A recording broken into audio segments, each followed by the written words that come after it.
Welcome to the Gorgeous Gray podcast. I am Nicole Scott, your host, registered holistic nutritionist, rest mindset coach, author of the Gorgeous Gray movement, and the co-creator of the Menopause Reset program. In this podcast, we have real conversations about aging as a woman and all the pressure and uncertainty we feel as we head into menopause and beyond. Let's face it, aging is not an easy conversation to have. But I say it's time to talk about the messy middle and offer hope when we feel like giving up on ourselves. Let's talk about our fears around gray hair, our muffin tops, and even our dry, itchy vaginas and everything in between. I will help you reconnect to your feminine energy and offer real solutions from experts in their field to navigate aging as a woman. I believe we, as women, deserve to shine even brighter in this next chapter of life. So with a sense of humor and a lot of compassion, let's dive into these vulnerable conversations. Hello, Samantha Gladish. Thank you so much for joining our podcast and episode today. We're going to be diving into all things hormones and weight loss. Thank you for being here. Thanks for having me. I'm so excited. And I'm so excited for your podcast and this message you're getting out there. So it's amazing. So women, I just want to let you guys know, Samantha's one of my favorites. She's a health professional. She's been around a long time, not as long as me, but a long time. And I just want to highlight a few things about Sam that I just absolutely love and adore. First off, she is a holistic nutritionist. She's a health professional. She's a weight loss coach. She's a mentor to many around the world. She has her own Instagram. So if you want to follow her on Instagram, it's Holistic Wellness Witch. She also has her own podcast. Great information. I do listen to it, Wellness Witch Podcast. And then, of course, a few years back, she launched this book called The 30-Day Hormone Solution, which is incredible. Like, honestly, your recipes in here. Thank you. That means a ton. Wow. Yeah. Incredible. And so Samantha helped me, ladies. So I just want to get clear, even though I'm a health professional, sometimes we need help. Sometimes we need a lot of help. Yeah, totally. Yep. So I want to dive into this conversation to start is, one of the reasons why I reached out to Samantha years ago is the motivating reason was I was getting, I'm going to just be honest, fat, overweight, muffin top. And it's amazing. And let's talk about this first is like, why as women do you think that the number one reason why we seek help is not because we feel like a bag of you know what, but my pants don't fit? Totally. Let's talk about that. Why do you think women, we're all about this vanity conversation? Totally. I mean,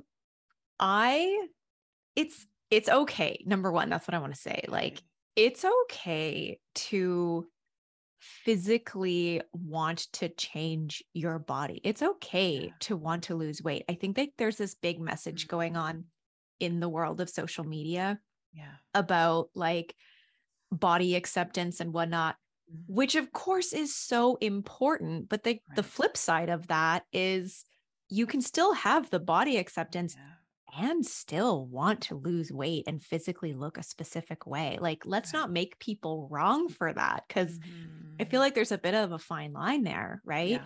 So number one, it is okay if, you're putting your pants on and you're like, oh man, like, I don't like how this feels. It's okay to want to change that. And then on the other side of that, it's just about being really honest with yourself about what has happened in your life with nutrition, with all of the things that has gotten you to this place, with your age. Like, of course, it all matters. Age isn't just, we don't just gain weight just because we're getting older, but of course it does play a role. So number one, it's like the acceptance. This is where I'm at. I want to make a change. Like, be honest with yourself. Like, is this something you're really committed to? And then thirdly is like, okay, let me get real and honest about what's going on in life that has caused me to like get to this point. And then the next step is, what are you going to do? What are you going to do? So I called Sam I had probably been, I think the conversation was, Sam, I'm 35 pounds overweight. I don't know what happened to my body. All of a sudden, I woke up one morning and I noticed a muffin top. Right. My period is changing. It's all over the map. It's not consistent anymore. Sometimes it's a 10-day cycle. Sometimes it's a 90-day cycle. I'm like, what am I in? What is this? I'm confused because I had never dove into kind of this hormone conversation, with clients. I wasn't there yet. So it's interesting when you're not there, right? My background was focused on gut health and working with families with food allergies. So Right. for my first step of my career was all around that. So when I came into my own, like almost like the emergency brakes had to get like, what is going on with my body? So let's talk about my story, because I think I'm probably one of your normal clients where I come to you, I'm 46, my period has changed. Mm-hmm. I overnight realize I put on 35 pounds and I've done nothing differently. Right. I've done nothing differently. Let's talk about this ideal client and maybe just some of the things that you were working with on me that started to help me release some of that weight. Yeah, absolutely. So I think that a lot of us get caught up in this idea that I'm eating well, I'm eating healthy. Mhm. But what does that really mean? Yeah. Right? Health, I mean, it means so many different things to so many different people. So Yeah. I think it's just important to recognize, like, what does healthy eating actually mean to you? And like, you Mm. were eating, a clean, healthy diet and Yeah. veggies and proteins and, Yeah. healthy Mhm. fats and all of that. Yeah. But sometimes we don't realize things like not eating enough, Yeah. not having structured eating. So we're just kind of like snacking and grazing. So even though it's healthy and might have Mhm. like a handful of almonds or whatever, like it's just kind of your snacking and grazing. There's no real Yeah. plan, sitting down, having a well-balanced Yeah. macro nutrient meal with proteins, fats, carbs, right? Mhm. And being conscious of like how often are you snacking and grazing, because a Yeah. lot of us do that. It's just Yeah. mindless eating. Yeah. And the thing is, when we're snacking and grazing all day long, we end up causing more blood sugar instability, and we cause Yeah. our insulin to just constantly work. And so insulin Yeah. is often a hormone that a lot of women don't address, like their insulin and their blood Mhm. sugar. And so when you eat more frequently, you cause your insulin to spike. And then your insulin is like, oh, we've got food coming in. We've got some carbohydrates coming in. Okay, there's some sugars. Let me go take it. Let me go bring it to the cell to store Mhm. it. And then when you're snacking and grazing all the time, that process is happening. Well, Right. all of the time. It's just constant. Okay, insulin, Yeah. go get the Yeah. glucose, go take it to the Mhm. cell. And then that happens over and over and over. Mhm. Sooner or later, this insulin's going to get to the cell and be like, hey, Yeah. let me in. And the cell is like, you've given me so much food already. Like, I can't take anymore. I Yeah. can't store anymore. And now this causes, blood sugar instability, where we have these like blood sugar highs and lows. We can get really moody. It could Mhm. cause PMS symptoms, menopause Yeah. symptoms, just this irritability. It actually can cause more hunger. Mhm. And so that's a key piece, is like, are you actually sitting down and eating a meal, Yeah. 3 times a day, breakfast, Yeah. lunch, dinner? Or are you just snacking and grazing and there's no real structure to your meal? Like that's a really important Yeah. part that I think a lot of us just, again, it's so mindless, we don't realize. I love that. And just to go back to when I was working with you, that was a big one. And even like weighing my food in the beginning, like Hmm. portion control. It's amazing how you can kind of have this, oh, I like, the piece of chicken or the piece of fish, and then you actually kind of put it on the scale to weigh it and realize, man, I've been eating a lot of extra calories. For me, I think I was eating extra calories and not realizing it, right? Because it's healthy.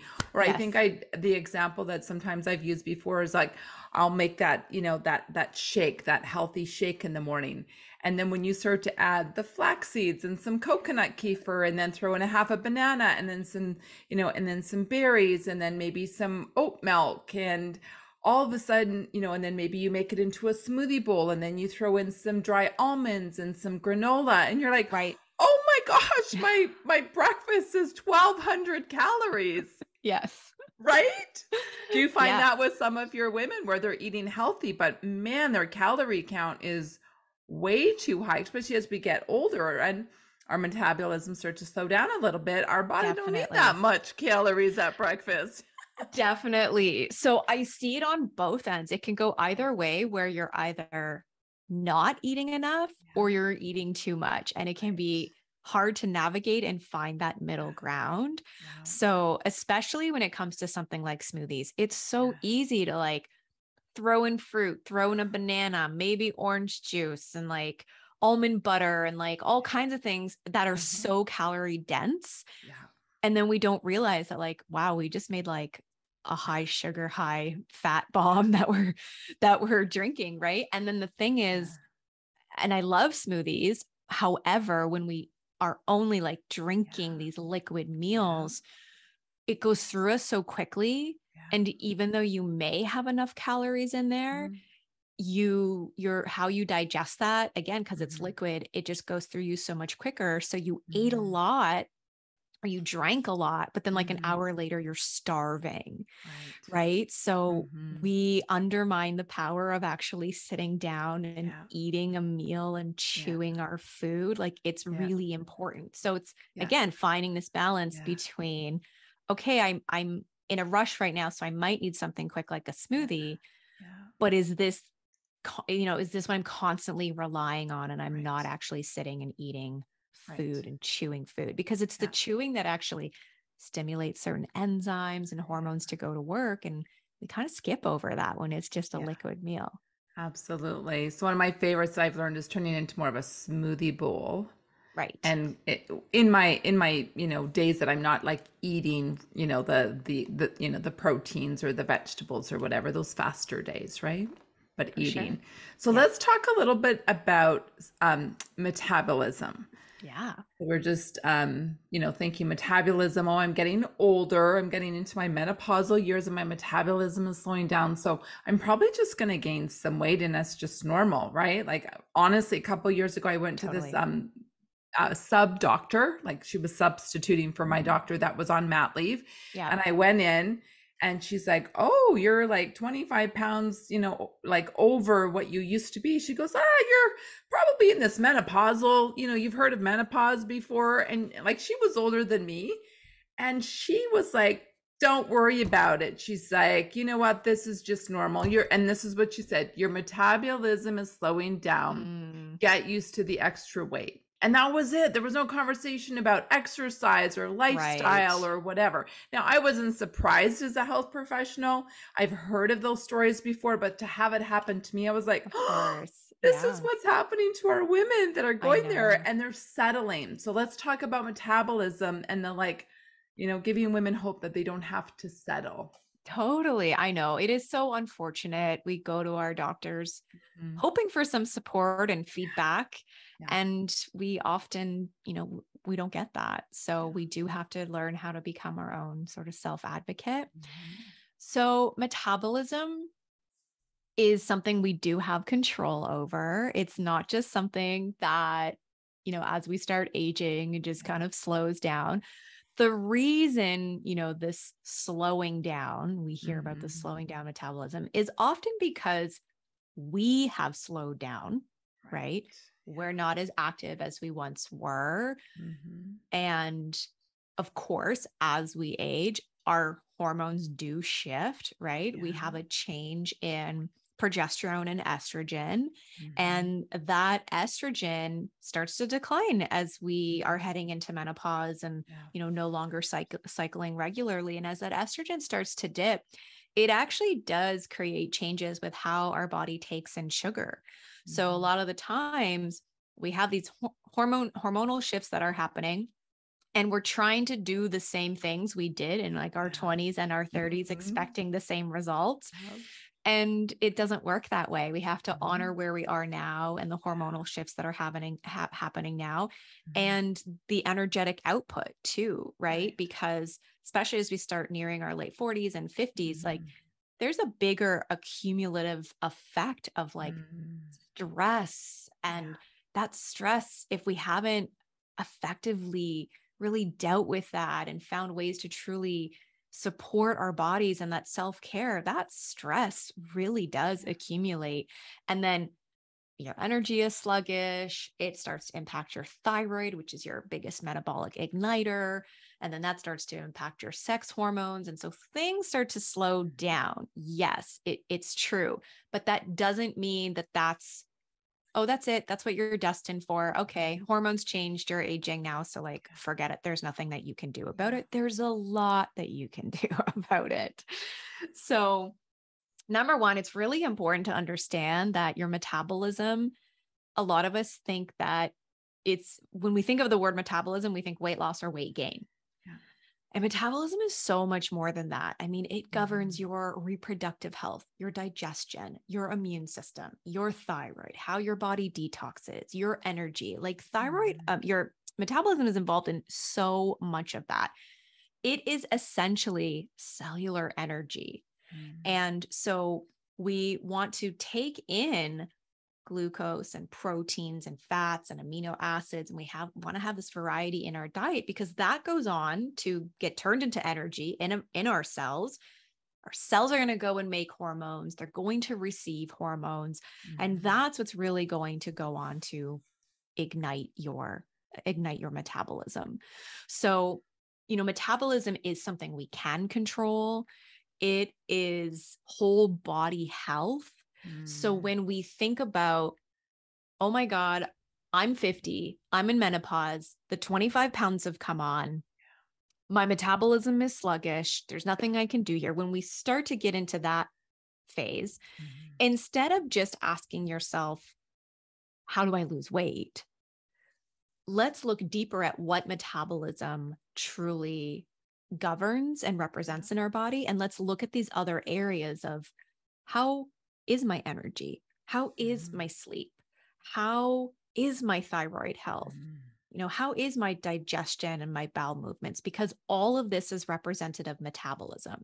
And if we could start to really work on healing some of these symptoms, we are in turn going to support our metabolism, and weight loss is actually going to be an amazing side effect of really healing and supporting the body. A lot of us just come at it from a weight loss perspective. So it's like, just give me the calories, just tell me what to eat, right? I'm going to do this thing. I'm going to lose the weight. And that works until it doesn't, because it ends up not being something that's very sustainable. So we want to work on optimizing our hormonal health and like really whole body health. And that's, again, what really helps to support metabolism, and in turn is going to help support the menopause symptoms and the weight loss. So I feel like I went on a rant there. No, that was great. No, that was some really good, just perspective. So I think a couple questions that kind of came out of that is, so you've got someone like myself that's gained some weight, they come to you. What are some of the basic testing that you will kind of recommend, especially when it comes to thyroid? Because I think you and I both agree, most women will go and get your basic TSH at the doctor. It's in their, what they call, normal range. And so they won't dive deeper, but you and I know that we got to go deeper. Let's talk a little bit about some tests that women can get, that they can start the process of, kind of like the puzzle, right? What do we need to figure out? What pieces are missing, and what nutrients can we maybe support? For sure. So I mentioned earlier that your thyroid really is your metabolic igniter. And so just to kind of backtrack real quick before we dive into the testing, when we have, which a lot of us say, like adrenal fatigue, when we have stress going on in the body, that stress starts to impact the thyroid. And then the thyroid starts to slow down. And what happens is we go to the doctor with this, I'm gaining weight, I feel sluggish, I feel moody, I'm not sleeping, like all these symptoms start to arise because the thyroid is slowing down, and it impacts all of these different body systems. And so we go to the doctor and we're like, and a lot of women are pretty aware, like, I'm gaining weight, it's my thyroid. A lot of us make that connection. And so when we go to the doctor and we present with these symptoms, they often are just testing our TSH, which is our thyroid stimulating hormone. Now, it's important to test that, but that's just one piece of the puzzle. And you could test your TSH in the morning and you can test it at night, and it's probably going to be completely different numbers. So it's not really going to give you the answers that you're looking for. And so what happens is with conventional medicine, if you're within the like two, I forget what, like it can, the ranges can change based on whether you're in Canada or the US, but if you're within the range, between 2 and 5, the doctor is pretty much going to say like, oh, you're fine. Like you're within range here. So don't worry about it. Nothing's wrong here. It's really not until you're over that 5 where they start to treat thyroid. But at that point, to like swing the pendulum back becomes that much harder, like to bring it back into balance. So we want to get to it before we're over that mark. Right. So yes, we want to test our TSH, but we also want to be looking at our free T3, which is our active thyroid hormone. We want to look at our free T4, which T4 actually converts into T3. So we need a healthy liver, we need healthy digestion, we need nutrients, we need minerals in our diet in order for that conversion to happen. We want to look at our reverse T3. Oftentimes, if that is high, it can really be a sign for stress and adrenal burnout issues for sure. And then because 95% of women that have hypothyroidism, low thyroid function, typically that is due to autoimmune Hashimoto's. And so we really want to rule that out. So we want to test our antibodies. So not only do we want the test that I just mentioned, but also anti-TPO and our anti-TG. So women can always come back and like re-listen to that, write those down. But those are really important tests that you want to get checked because it gives you a much bigger picture of what's going on with your thyroid.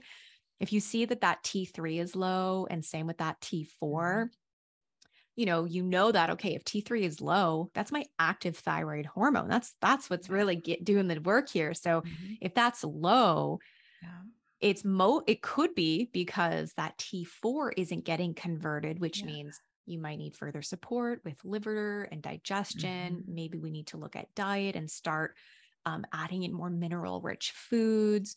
So when it comes to what those supportive nutrients would look like, protein, so essential. Your thyroid needs protein. You know that the building block of pretty much every meal that you had when you were on your program was protein at every single meal, right?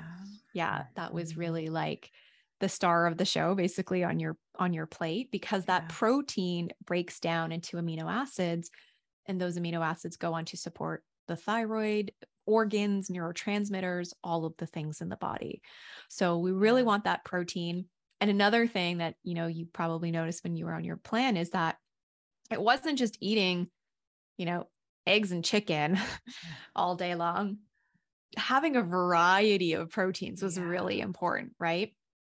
So if you have eggs for breakfast, maybe you have fish for lunch, maybe you have chicken for dinner. And then the next day, maybe you're having some beans and legumes if you can tolerate that. And maybe there's fish, maybe there's seafood in there. Like we're really trying to have variety. That's what's really, really key, because that variety is what provides you with such an array of vitamins, minerals, antioxidants. So we're using a food first approach to really optimize the thyroid. And again, that thyroid is going to play a role with supporting overall metabolism. So good. So great information. So we go back to, I loved how you brought up the adrenals, because I think that's my weak organ in my body. If you're a woman like myself that has always been a doer, that's me. Since like my early memories of working at a young age of probably 11 babysitting, I just didn't know any way else to operate, which was on high speed. Then I get into university, high speed, corporate life, high speed, be a mom, high speed, right? Like years of that, to the point where when I went through my divorce at the age of 45, I couldn't get off the couch. I had probably hit the biggest adrenal crash of my life. For sure. But it had taken years, years to get there. And so I love that you said, like, my thyroid was out.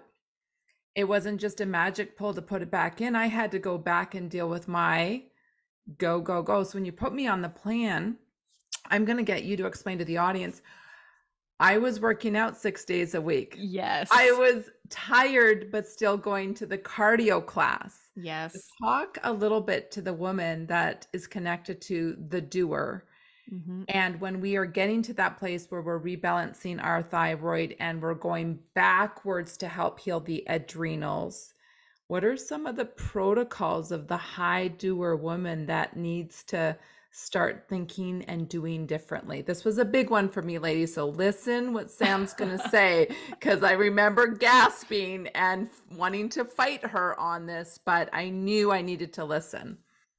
Yep, I do remember this. So, initially I said, I think it was for about the first 3 weeks as we were just getting you Yeah. accustomed to, your meals and your Mhm. nutrition. It Mhm. was no exercise. Yeah, Are you kidding me? I Right? Are know. you listening? No exercise. No exercise. Now, of course, movement is important. That doesn't mean don't exercise, sit on the couch all day. Movement is important. You can go outside for a walk, sure, but we want to keep it very low intense. You want to stretch, sure, Yeah. that's important, right? But going to a HIIT class, cardio class, for the first 3 weeks while we're just trying to readjust to Mhm. get into this new eating, way of eating and building some structure around our meals, it can be a lot to do that and also add in the exercise component. Exercise is amazing. We need movement in Mhm. our bodies. Strength training is, I'm a big proponent of, especially for women, because it's what helps support bone density. It helps with insulin sensitivity, all of it. But at the same time, especially when you're a doer and a type A, and you get to this point where you're like, man, I don't feel good. Exercise may not be the thing that's currently serving you. And it's just Mhm. adding more fuel to that fire. So we have to slow down. Yeah. I was in the same boat. Like when, I was diagnosed with Hashimoto's back in 2017 and I was just Mhm. exhausted and my body was changing and I felt sluggish. I was Mhm. really forcing myself to work out because that's what I've always done. I love to move my body. I want to exercise. It's an important part of being healthy, but I was exhausted. I would finish my workouts and then I would be yawning and like crashing on the couch after. Right. So Mhm. it was such an opportunity for me to tune in and just be like, okay, this is not serving me right Yeah. now. Like my body needs to rest and I'm pushing myself right now. So I Yeah. just need to slow down so that I can heal and get to a point where I can start to bring this back into my lifestyle. But, and again, when I say exercise and movement, like you can still move your body. You can go for walks. You can do something that's very light, Mhm. but it's this like high intensity, go, go, go, this pushing. When you're in a state where you're just burnt out and you're forcing that, especially if you've got a lot of thyroid issues going on. And if you've never been in a position where you've actually slowed down and really taken care of yourself, perhaps it's not a thing that's serving you at the moment. So it's very cortisol inducing, and so if you're go, go, go in your everyday Mhm. life Mhm. and you're not nourishing your body Yeah. and you're not sleeping very well, and Yeah. now you're exercising at a high intensity, Mhm. that's just a recipe for burnout and exhaustion Yeah. right there. Yeah. Yeah.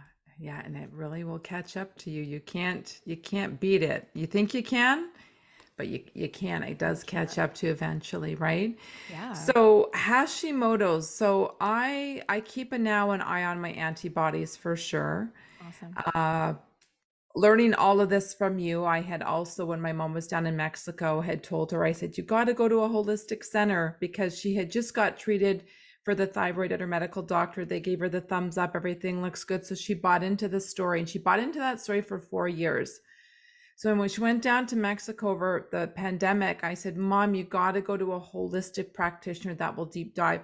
Well, her antibodies, Samantha, were like over 400. Mm-hmm. Right. And so we knew right there. So, I referred her to you. She's taking your course to learn how to help heal, hypothyroid. I think Yeah. the big one for her that has been a big wake up for her is the no grains. Yes. and doing more of the, the protein. And right now for her, warm foods are really serving. Like, Right.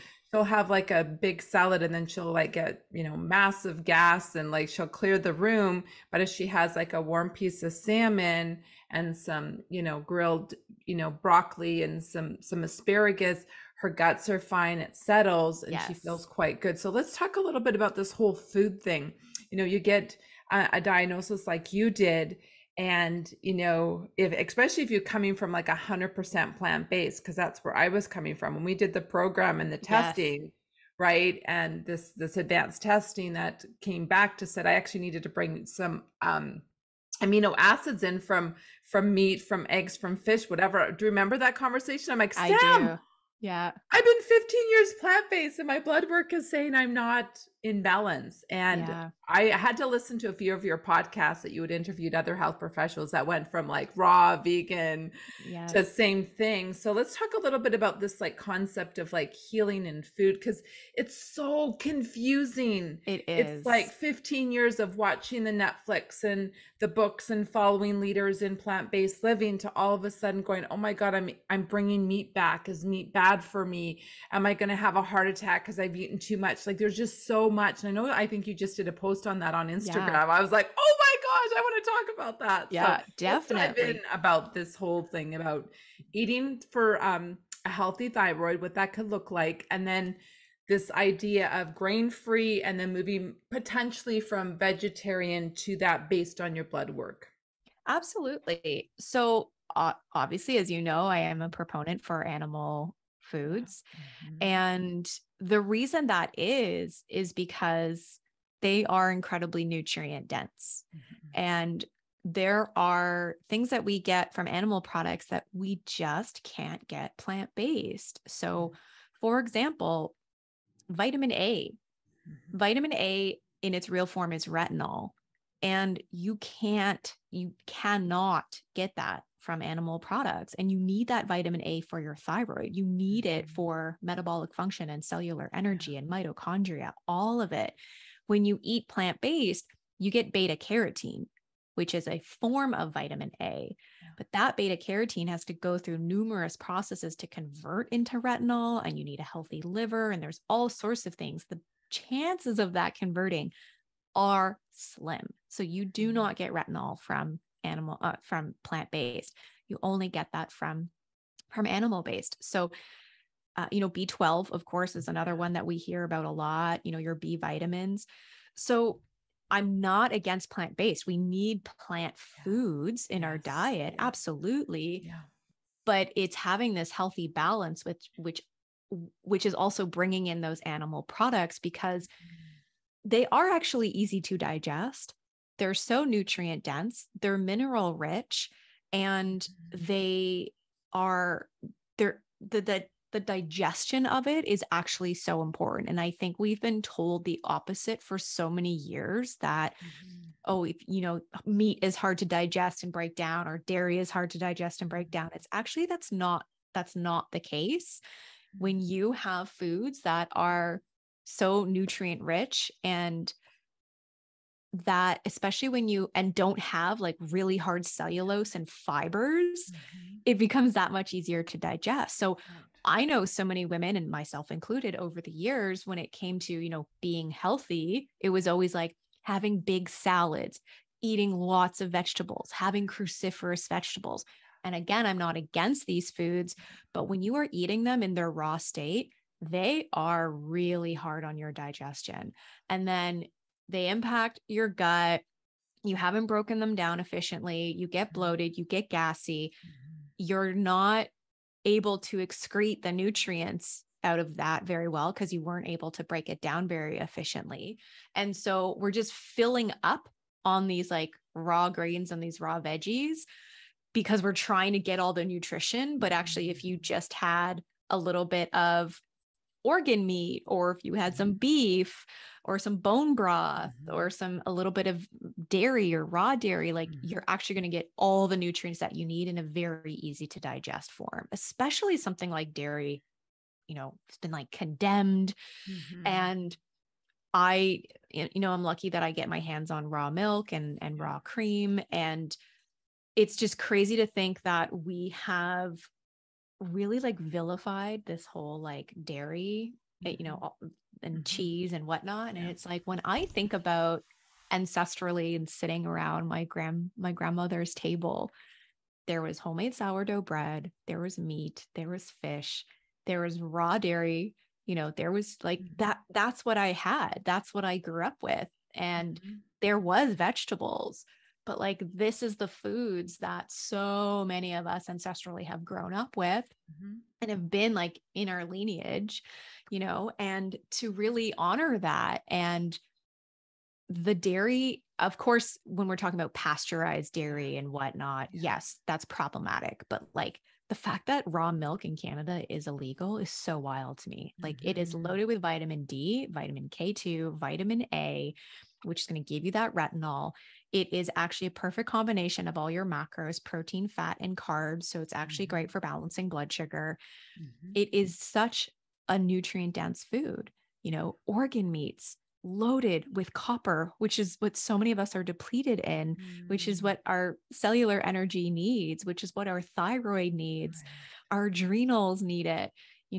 It's, these are foods that are actually truly the superfoods, but we've just gotten so far away from it because let's face it, there's just so much conflicting information out there. Right. And so I know for myself, I had to really just spend some time questioning, like, what have I been taught and what have I been marketed? Because that's a big thing. It's like, I spent so many years consuming all of these nut milks and seed milks, and it doesn't mean I'm never going to consume them again, but they're loaded with fillers and binders and sugars, and all the nutrition has actually been stripped out of it. And then it's watered down. And I'm like, oh, there's 15 different ingredients in this almond milk, or I could just go and drink raw milk and that's the ingredient, right?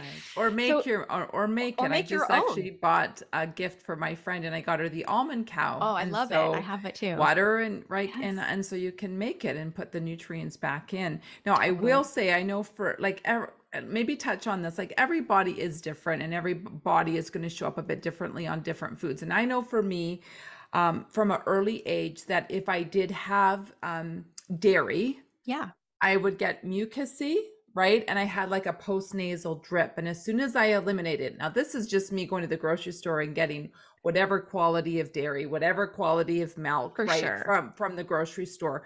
But knowing very early on, probably in my 20s, that there was a correlation to me with dairy and the mucus and the postnasal, and just taking it out, I was able to avoid a surgery because it disappeared. Now I'm okay doing like a goat or sheep feta. Yes. And that seems to be okay and doesn't create that inflammation or that mucus. I also did get my DNA results. And I know that when you get your DNA testing, you can actually find out about dairy in regards to the way that you can process it, which I thought was fascinating. I'm in the middle. So, and that's pretty much was the suggestion. You're probably the type of person that can get away with a little bit of sheep, a little bit of feta. And that, I was like, yep, they nailed it. Like I already knew, but my DNA kind of talk a little bit about that, about some people not being able to do it. Some people can do it. Why is there such a difference? Totally. So just because I have brought it back into my diet and I can tolerate it well, doesn't mean that everybody else needs to, right? Everybody is biochemically different. So it's important to pay attention to that. If you can't tolerate it, don't eat it, And like you mentioned the point there about the just going to the grocery store and just kind of whatever was there. So, looking at quality, like that definitely matters. Quality is really important. Ideally choosing organic, and of course raw would be like the optimal choice, but not everyone can get their hands on that. Also working on healing digestion.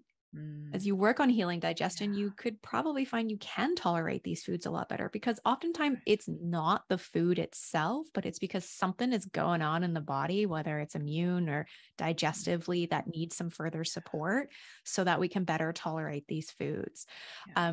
And so oftentimes people can tolerate more goat or sheep. Sometimes the protein structures in cow can be a little bit more harder to break down. So it's worth exploring. And it's just worth testing it and doing a bit of trial and error for yourself. But again, with that said, if you really can't tolerate it and you have a lot of symptoms showing up, that's okay. Doesn't mean you have to have it. Yeah. Yeah. So my research on healing autoimmune keeps on showing up as paleo, no grains, Yes. autoimmune protocol. Can we talk a little bit about that? And I know you write about it in your book. So that's how you healed your autoimmune condition. And do you say that, do you heal it or do you keep it? Like, are you always, once your numbers are in balance and in normal range, do they say that like the medical diagnosis is you're healed, or do you always have that diagnosis from the medical community? Yeah. So essentially you can get your autoimmune into remission for sure. And that's, bringing those antibodies essentially into their normal, ranges. But what's really important to understand, and after going through years of this journey myself, is that it can be really easy to get caught up in the antibodies and then be like, oh my God, something is wrong with me because they're so high and what's going on. And, like panic and overwhelm can set in. But we have to also understand that those antibodies can fluctuate. They can. It's actually very normal for them to fluctuate.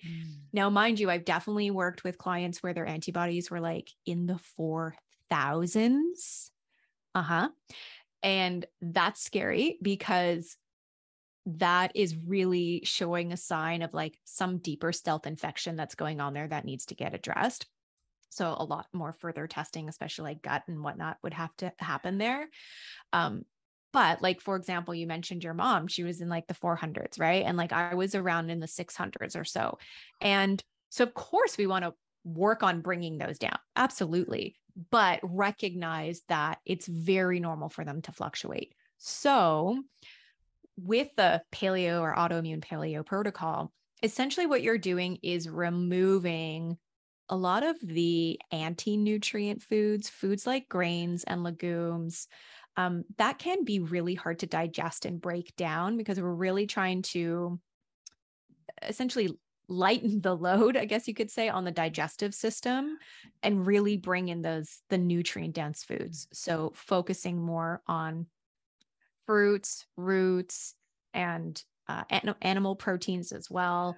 And it can get a little bit tricky because with the AIP protocol, you're eliminating nuts and seeds as well, because again, they can be really hard to break down. They're also high in polyunsaturated fats, and those can actually age us quite quickly. And so we really want to, well, I'm sure many of us want to avoid that, but they can be quite inflammatory. And so where it gets challenging too is like you have to think of your spices that come from seeds too. So like fennel seeds, mustard seed, eating mustard, like things like that. So this is just something that you would implement temporarily. You want to eliminate some of these foods that are causing more digestive issues and just kind of lighten that load. And then you can slowly start to reintroduce them. Right. But it's really just about removing them. Of course, gluten as well is one of the problematic foods too. Dairy for many as well. Eliminate those, just focus on like their healing foods, do that for a few weeks. And then slowly, one by one, you can start to reintroduce foods and see how it reacts with you. Yeah. And so it is restrictive and we don't want to be on something like that long term. It's really just an opportunity to give your body a bit of a break because we're trying to basically ease that like internal stress that's going on there. And then as you can give that sort of that, quiet down that storm that's going on, then you can start to reintroduce those foods back in. So it's a bit of a process. It takes time. It's a really therapeutic protocol. And then I want to add here is that what's really important is to pay attention to symptoms. Like symptomatically, that's going to tell you a lot. There have been times where my antibodies were in the 300-400s. And I'm like, you know what? But I feel so good right now. My energy is great. My sleep is great. My cycle is great. Like I actually feel really, really good. So it's great that, I can monitor these antibodies and look at this and see and have this data. but I'm not going to let this, mess with my head right now because I actually feel really good. So symptomatically, that's really important. If you really feel like crap and the antibodies are high, like, okay, maybe there's further things that we can look at and address here. But if you feel really good and those antibodies are a bit high, I wouldn't get over consumed with it. If you constantly see them going up and going up and going up, okay, maybe there is an underlying food trigger, stressor, deeper infection, something that's going on that needs to be healed. Sure, we can always look at that, of course. But, I think a lot of us neglect to focus and like tune in and connect to how we're actually feeling. And we can get really caught up in what the labs are telling us. And it can kind of mess with our heads a little bit. For sure. And I know when I went to Italy when I went back to Italy in 2018, after that trip, my antibodies were actually at the lowest they had ever been. And my labs were like the best. And I ate all of the things in Italy and, the croissants and the gluten and the bread, all the things, the pizza, the pasta, right? And I came back and I had like the most amazing labs. And the reason that is because that was 2 weeks of joy, adventure, travel, fun, no computer, outside every day, walking, enjoying food. I really removed some big stressors in my life during those 2 weeks while I was traveling. So my body was so much better able to tolerate these foods, not to mention the quality will differ in Europe as well, right? So that was such an eye opener for me. We don't realize how much stress and joy and fun and adventure, like that plays a role in our health. And we often neglect that. We get so caught up in like the food. What am I eating? Tell me what to eat. And it's like, let's look at these other areas that make up your health. I love that. And I can totally relate to that story because when I went down to Mexico for 6 weeks this year in the winter time, and I felt like I was just eating so much food, more food than I usually do. Right. And lots of guacamole. Oh my gosh, like and of course in your head, you're like calories and fat and how much is too much. And right. But again, same thing. I came back, probably 6 or 7 pounds lighter, but I ate so much. And I even put like corn tortillas in my diet, which I usually stay away from. And I was really worried that, oh my gosh, it's going to be GMO and it's going to blow up my gut. And I was no problems with my gut down there. 6 weeks. And just like you nailed it. Yep. All the stressors away. Kids were back home. I wasn't being a mom. Yep. Walks every day, fresh air. And so I can so relate to your story. It's almost like, when you think about it, like stress is almost like that killer for us, isn't it? That like it can take us down. It takes our guts down. It takes our adrenals down, and then our adrenals stop working, and then we stop. And this is we'll end here as we close off. But women, I just say, the biggest thing is if we're not dealing with our adrenals as we head into menopause, this is what happens with a lot of women. Yes, is your period stops, and then overnight you're gaining all this weight. And if your adrenals aren't in good shape to help, take the estrogen, creation, your adrenals are making your estrogen. If they're not healthy, they're going to go to your fat cells. And all of a sudden women are like, oh my God, I got fat here and fat here and fat here and fat here. I tell women, my menopausal women, I said, look down at your tummy, at your muffin top. And I want you to thank your muffin top for saving your life because they're protecting you. Because the adrenals are not doing their job. So let's just talk a couple minutes on that, and then we'll close off with just a few last minute thoughts on this whole thing about aging as a woman and weight loss and hormones. Absolutely. Okay. So I love that we're going here. A lot of the times why this muffin top happens and why we're gaining the weight, and I mean, you said it, with the adrenals, but it's because our body doesn't feel safe. And so we are putting on this protective layer because it's a layer of safety. Our body is trying to preserve and conserve energy. And so that comes back to the adrenals. You've been in this high stress state for so long that your body no longer feels safe. And we are the ones in control of really bringing back that level of safety to the body. So perhaps that's a new way to hear it and understand it. But when the adrenals are on this go, go, go, go, go all the time, like you said, the doer, right? When you're on this constant go, go, go, and stress can be, of course, work, finances, kids, family, losing a loved one, a health condition, but it could also be going to bed too late, not getting sunlight, which is what sets your circadian rhythm, right? It can be under eating. It can be overeating. It can be not digesting your food. It can be nutrient deficiencies. That can be stressors as well that we don't realize. I mean, so many women are like, wake up, have their coffee, go to work, it's 3:00, haven't even eaten yet. I see that happen a lot, right? So we're just not nourishing our body. So your body it doesn't feel safe because it doesn't even have nutrients and food. So the adrenals, yes, we can take supplements and herbs and things like that. Sure.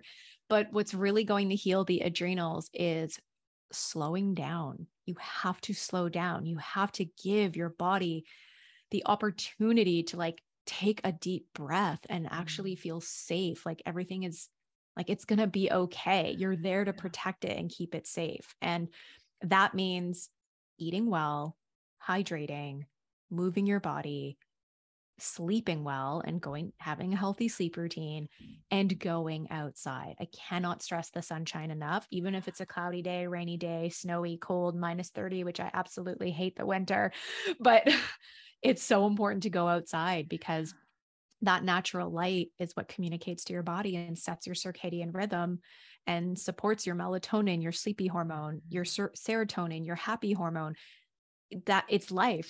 Sunlight is life, right? And so we need to get out of our own ways and we need to start getting back to just simple, natural ways of living, which we've gotten so far away from.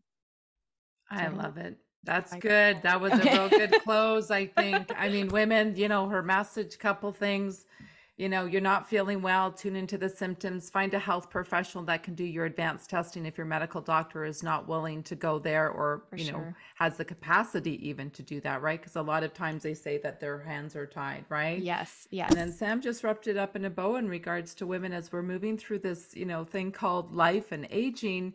We really do need to take care of ourselves, our adrenals, or if we don't, it's really going to slow us down in all areas of our life. And it will take you down like it did me if we don't start doing something about it. So I love how you closed off just some simple stuff about the sunlight, the circadian rhythm, that nutrition, that movement, and tune into the movement, as Samantha said, right? There are days where I don't feel like I can do a hard class. And then there are some days where I think I can kick some serious ass, right? Totally. Yeah. So just like this morning, I've been traveling for almost a week on the road. I came back and this morning I was slow. I was really slow and I didn't push my body, right? I didn't push my body and that's okay. And I love that your teachings about tuning in and adjusting as you need to. So Sam, thank you so much. I'm so excited for this podcast episode to get out there to the world, for more women just to hear the message of it's okay to slow down and to have compassion for yourself as we move through this beautiful life. So thank you, my friend. Thank you for tuning in. Until next time. I want to say thank you for listening to today's episode. If this message landed for you, make sure to leave a review and tag me, Nicole Scott at Gorgeous Gray Movement, and make sure to share with your friends. You can head over to my free Facebook community, Gorgeous Gray Movement, or subscribe to my YouTube channel for more inspiring interviews. If you are still struggling and need additional support, you can take a look at my website, nicolescott.ca, and learn more about my new Menopause Reset program that I'm so excited for. Until next time, ladies, be well and own your sparkle.